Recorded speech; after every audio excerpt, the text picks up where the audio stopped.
नजर से बिना देखे पीछे की तरफ फेंक दिया जाता है, फिर उसकी ओर देखते तक नहीं है। हमारी हालत संसार ने इसी प्रकार से की, हमको तो ऐसे फेंक दिया कि हमारी ओर किसी ने देखा तक नहीं। पर हे प्रभु, परम दयालु सद्गुरुदेव भगवान ने इस कचड़े के ढेर पर पड़े हुए तिजारे के गंडे जैसे इस तुलसीदास को लेकर आपकी शरण में पहुंचा दिया। तो इसलिए हे नाथ, आप कृपा करिए,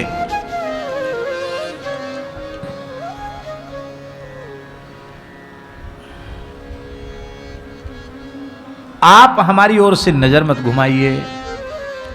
मुझे भक्तिहीन समझकर, भगतिहीन वेद बाहिरो, भक्तिहीन समझ करके, वेद बाह्य समझ करके कलयुग को मौका मिल गया और कलयुग ने मेरे चित्त को मलिन कर दिया। और देवता भी स्वार्थी होते, उन्होंने देखा कि तुलसीदास से तो हमारा कोई स्वार्थ सिद्ध होना नहीं, देवताओं ने भी त्याग दिया। उनकी कोई गलती नहीं है, अन्याव न तिनको, उनका अन्याय नहीं है। क्यों?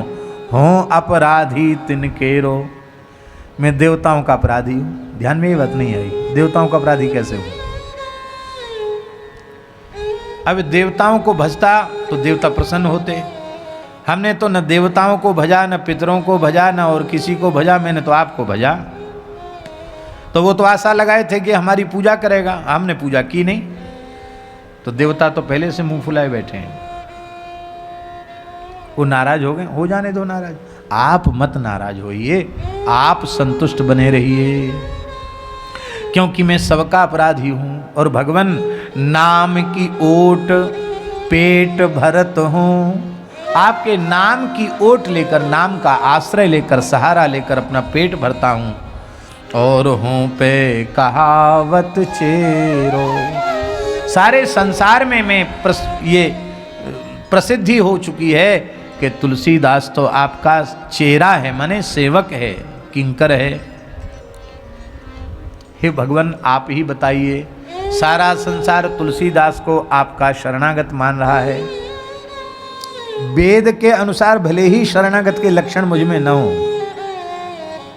वेद तो सब जानते नहीं है, पर संसार को तो सब जानते हैं। सरकार बहुमत का जमाना है, इतने लोग जब तुलसीदास को आपका दास मान रहे हैं, तो इतने लोगों की बात को भी रखने के लिए इस सर्वथा अयोग्य तुलसीदास को आप अपना दास अंगीकार कर लीजिए, स्वीकार कर लीजिए। क्यों? इसलिए हम आपको बार बार हठ कर रहे हैं, क्योंकि हुए है जब तब तुम ही ते तुलसी को भले रो। जब भी हमारा हित होगा आप से ही होगा। देखिए, तुलसीदास जी का नहीं, किसी भी जीव का जब कभी भी हित होगा भगवान की शरणागति से होगा, भगवान के नाम से होगा, भगवान की कृपा से होगा, और कोई साधन नहीं है। देवताओं को भजोगे तो देवताई के लोक में जाओगे, दुख नहीं छूटेगा। देवानी यान्ति देवेज्या। केवल पितरों को ही यजोगे, भगवान को नहीं यजोगे तो पितृलोक तक जाओगे। और भूत प्रेत को भजोगे तो भूतानि यान्ति भूतेज्या, भूत प्रेत को भजोगे तो भूत प्रेत तुमको भी बनना पड़ेगा। और यान्ति मद्याजिनोपि माम, अनन्य भाव से भगवान का भजन करोगे, उनकी सेवा करोगे, तो भगवान को भजने वाले तो भगवान को ही प्राप्त होते हैं। जीवों का भला केवल अनन्य भाव से भगवत शरणागत होने से होता है। अब एक बात हम कह दें, नहीं तो शास्त्र और सदाचार का अतिक्रमण हो जाएगा। इसका अर्थ ये नहीं है कि हम समय से देवी देवताओं का अर्चन न करें, हम पितरों का श्राद्धादि न करें, हम संध्योपासन आदि न करें। हमें सारे शास्त्रीय वैदिक कृत्य करने चाहिए भगवान की प्रसन्नता के लिए। किसके लिए? भगवान की प्रसन्नता के लिए, और फिर उसे भगवान के चरणों में ही अर्पित कर देना चाहिए। श्री वल्लभाचार्य जी, श्री गुसाई जी, श्री गोकुलनाथ जी, ये पूरी की पूरी परंपरा श्री ठाकुर जी के प्रति अनन्य भाव में कोई कमी है क्या? आचार्य चरणों में जैसी अनन्यता है वैसी अनन्यता किसी जीव में संभव है क्या? लेकिन आचार्य चरण समय से त्रिकाल संध्योपासन करते हैं कि नहीं करते हैं? और अग्निहोत्री सोमयाजी हैं, यज्ञ भी करते हैं।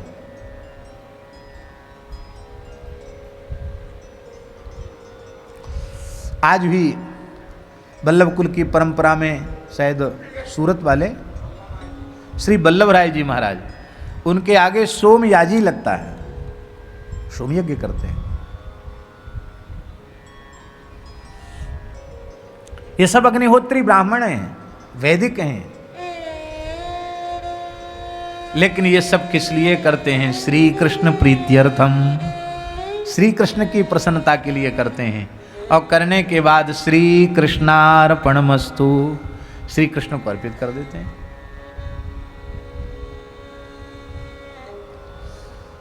और जो भगवान का शरणागत भक्त नहीं है वो भी करता है, पर वो अपने सुख स्वार्थ की सिद्धि के लिए करता है। उसको संसार के भोग चाहिए, स्वर्ग आदि लोकों के भोग चाहिए, इसलिए करता है। वैष्णव धर्म है क्या?